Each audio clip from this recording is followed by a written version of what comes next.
काम कहाँ पे किस दिशा में कौन सरकार कर रही है। तो 370 कांग्रेस ने क्यों नहीं हटाया। राम मंदिर सुप्रीम कोर्ट में के फैसले से बना, लेकिन अब तक प्रयास किसने करा, बीजेपी ने करा। उज्ज्वला योजना देख लो, ऐसे बथेरे योजनाएं पड़े हैं। तो इसलिए मैं बीजेपी को लाना चाहता हूँ एक बार फिर से। महिला सुरक्षा के लिए कोई ऐसा कानून लाइए जिससे महिलाएं सुरक्षित रहे। पीरागढ़ी में 3 साल की बच्ची के साथ होता है, ठीक है, लव जिहाद का शिकार बनती है। एक पंजाब में एक लड़की लव जिहाद की शिकार बनती है। कलाम को मानते हैं, उनका तो मैं रिस्पेक्ट करता हूँ, और जो कसाब को मानते हैं वही ऐसा चीज फैलाते हैं देश में। तार अंसारी जैसे टेररिस्ट के जनाजे में लाख लोग 1.5 लाख लोग जाते हैं। हिंदू ही एक ऐसा है जो भाई भाई मानता है इनको। जब महिलाओं की सुरक्षा की बात आती है तो बीजेपी वहां पे नाकाम साबित हो रही है। नमस्कार, मेरा नाम शिवम चौबे और आप देख रहे हैं सौगंध टीवी। बात करेंगे आने वाले लोकसभा 2024 के चुनाव में कि जनता क्या जाति धर्म को देखकर वोट करेगी, जात पात पे वोट डालेगा या काम पे वोट डालेगा, और पड़ेगा तो क्या काम हुए हैं पिछले 10 सालों में जिसके बिना पर जनता सरकार चुनेगी। क्या लगता है जिस तरीके से देश में चुनावी माहौल है, क्या जाति धर्म मजहब को देखकर वोट किया जाएगा या काम के नाम पर वोट किया जाएगा? बिल्कुल नहीं सर, जाति धर्म मजहब को देखकर तो वोट कभी भी नहीं देना चाहिए, ठीक है। काम कहाँ पे किस दिशा में कौन सरकार कर रही है, बीजेपी को मैं वोट दूंगा। कारण क्या है बीजेपी को वोट देने का? सबसे पहले देख लो, मैं 370 के लोग बात करते हैं कि 370 के बारे में आप क्यों बोलते हो, उसको हटा दो। मैं बोलता हूँ 370 कांग्रेस ने क्यों नहीं हटाया, ठीक है। राम मंदिर की बात है, राम मंदिर सुप्रीम कोर्ट में के फैसले से बना, लेकिन अब तक प्रयास किसने करा, बीजेपी ने करा। तो इसलिए फिर मैं बीजेपी को चुनता हूँ। इंफ्रास्ट्रक्चर आप जाओ हरियाणा रोड में देखो, इंफ्रास्ट्रक्चर का मामला कितना बढ़िया है, इसलिए मैं मोदी जी को चुन रहा हूँ। उसके बाद सुनिए, चौथे नंबर पे आ जाइए। चौथे नंबर पे हम देखते हैं यहाँ पे कई सारी ऐसी योजनाएं हैं जो जनता के लिए मतलब सही है। जैसे आप उसमें देख लो, आयुष्मान योजना देख लो, फिर किसान सम्मान निधि योजना देख लो, उज्ज्वला योजना देख लो, ऐसे बथेरे योजनाएं पड़े हैं। तो इसलिए मैं बीजेपी को लाना चाहता हूँ एक बार फिर से। क्या लगता है जिस तरीके से देश का माहौल है इस समय, मैं अलग अलग जगह चुनावी रैलियां कवर करने जाता हूं और देखता हूं कि जनता का समर्थन तो मोदी को मिल रहा है, पर कहीं ना कहीं कुछ मुद्दों पे नाराजगी भी है। क्या लगता है क्या मुद्दे हो सकते हैं, कुछ मुद्दों पे नाराजगी है? बिल्कुल, देखिए नाराजगी, मैं अगर अपना व्यक्तिगत राय बताऊं तो एक मुद्दे पे बहुत बढ़िया मुझे भी नाराजगी है। मैं मोदी जी से कहना चाहूंगा, महिला सुरक्षा के लिए कोई ऐसा कानून लाइए जिससे महिलाएं सुरक्षित रहे। पांडव नगर में 4 साल की बच्ची के साथ होता है, पीरागढ़ी में 3 साल की बच्ची के साथ होता है, ठीक है, लव जिहाद का शिकार बनती है। एक पंजाब में एक लड़की लव जिहाद की शिकार बनती है। महिलाओं की सुरक्षा के लिए बात करती है, दोनों सरकारें कर रही है, कांग्रेस भी करती थी, बीजेपी भी कर रही है, लेकिन महिलाएं कहीं सुरक्षित नहीं है। आज जिस 3 साल की बच्ची का पीरागढ़ी में, मैं कल वहां पे गया था, 3 साल की बच्ची का वहां हुआ है।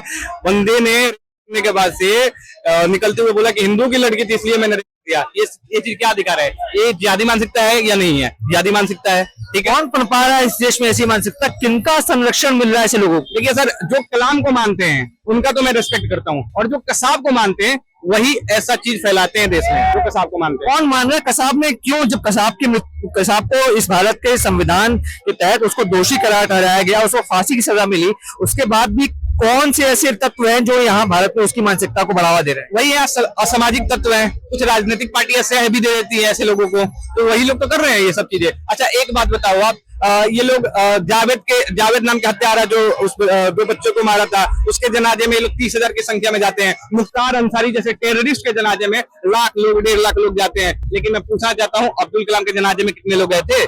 कितने लोग गए थे? मुश्किल से मेरे ख्याल से 5-10 हजार लोग भी गए होंगे, और उसमें अधिकतम हमारे हिंदू भाई ही होंगे। ये लोग नहीं गए थे उसमें। हमेशा ये लोग बोलते हैं, इनका रोना होता है कि हम हिंदू है तो हम इन्हें दबा रहे हैं, लेकिन बता दे रहे हैं हिंदू ही एक ऐसा है जो भाई भाई मानता है इनको। और ये क्या करते हैं, ये भाईचारा कहते हैं, भाईचारा कहते कहते हमारी बहू बेटियों को चारा बना लेते हैं। आप अभी 3 केस आपको गिनवा ही दिया मैंने, एक पांडव नगर वाला गिनवा दिया, एक पीरागढ़ी का गिनवा दिया, बदायूं वाला गिनवा दिया, पंजाब वाला भी केस गिनवा दिया। ऐसे बथेरे केस हैं इस भारत भूमि पे जहाँ पे ये लोग ऐसा घिनौना कृत कर रहे हैं। क्या लग रहा है जिस तरीके से बेटी बचाओ बेटी पढ़ाओ की नारा दिया गया था सरकार द्वारा, क्या लगता है 10 सालों में क्यों ऐसा कोई कानून नहीं पारित हो पाया? जो जैसे आप बता रहे हैं बलात्कार जैसे मुद्दों पर, संगीन मुद्दों पर क्यों नहीं सरकार ध्यान दे पा रही? क्या कमी रह गई? एक मिनट सर, देखिए मैं कह रहा हूँ, देखिए बेटी बचाओ का जो नारा लगाया गया था, इसमें सरकार मोदी जी जो बीजेपी गवर्नमेंट है, इसमें बीजेपी गवर्नमेंट भी कहीं ना कहीं फेल होते जा रही है, ठीक है, फेल हो रही है।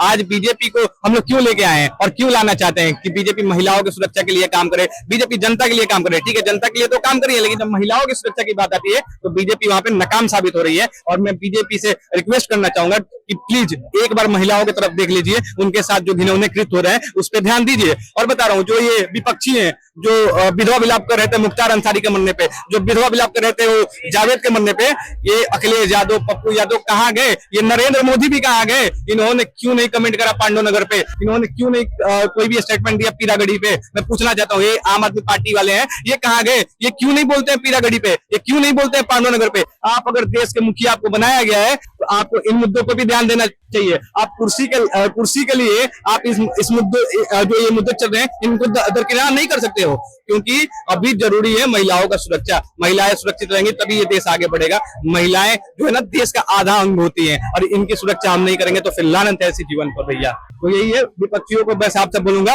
ये जो आप मीम्स बना के मीम्स शेयर कर रहे हो बहुत बढ़िया करते हो, बहुत बढ़िया करो, लेकिन जो जरूरी मुद्दा है, जैसे पीरागढ़ी वाला मुद्दा है, जैसे पांडुनगर वाला मुद्दा है, उस पर भी आप आवाज उठाना सीखो। आप कांग्रेस जो भी कांग्रेस चिल्लाते हैं, यहाँ पे कई लोग आते हैं जो कांग्रेस के प्रवक्ता बन के आते हैं, लेकिन कोई भी बंदा हो जो पांडुनगर में गया हो, कोई भी बंदा हो जो यहाँ पे पीरागढ़ी में गया हो, और मैं लेकिन गया था, क्योंकि मुझे पता है कि बहनें सबके घर में है, बेटियां सबके घर में है, किसी ना किसी दिन सबके साथ ऐसा हो सकता है, तो मैं इसे रोकने के लिए अपना जान भी लगा सकता हूँ दांव पे। और अगर सरकार, अगर दिल्ली पुलिस है जो अगर चूड़ियां पहनी है, तो जो पांडुनगर का आरोपी है, जो पीरागढ़ी का आरोपी है, मुझे सौंप दे, मैं खुशी खुशी उसे गोली मार के फांसी पर चढ़ना चाहूंगा। मुझे इससे कोई दिक्कत नहीं है, मैं गोली मारने के लिए तैयार हूँ। जय जय सिया राम।